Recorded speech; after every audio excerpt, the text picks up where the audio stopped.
Сега ще направя едно видео относно това, лъжат ли ни търговците относно размера на батериите. Ето тук има 3 батерии, две от които са производство на Яко.бг, третата е производство на Flytek. Това е оригиналната батерия, която тук си купите лодка V030 ще получите към нея.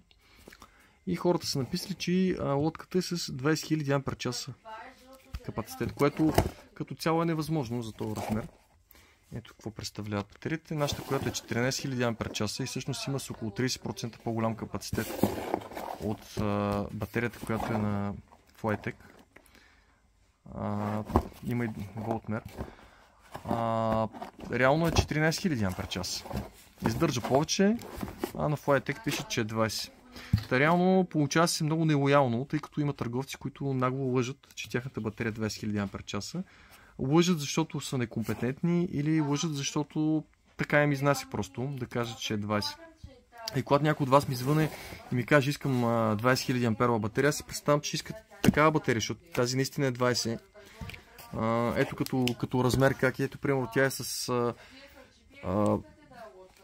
много повече елементи, отколкото другата. Примерно, ето китайската батерия. Тя е реално с 12 елемента, докато 20 амперовата 21 е с 18.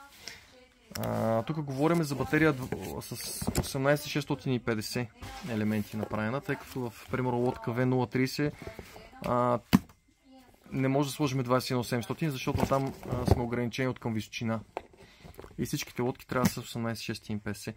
Така че, ако ви предлагат батерия с 20 000 А/час на 12 волта, попитайте колко елемента има вътре, за да разберете поне първо, че елементите може да са некачествени, както са в тази батерия, но поне попитайте на броя на елементи, поне да не ви излъжат, да знаете, че трябва да са поне 18 броя елемента, за да има теоретична възможност, ако са най-висок клас, да имат наистина 20 А/час капацитет.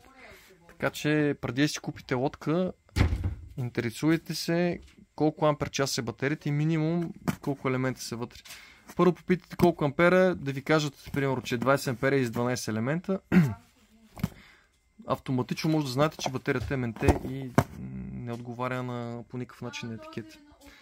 Ако искате да вземете истинска батерия с реален капацитет, на която не загряват кабелите и не се самоизключва, не рискувайте с случайни места да купувате батерии, ами изберете доказано място като Яко.бг, за да сте сигурни, че купувате истинска батерия. Тъй като купуването на батерия е като да си купите айран. Не знаете колко мляко и колко вода има вътре. Трябва да се доверите, за съжаление, изцяло на търговец.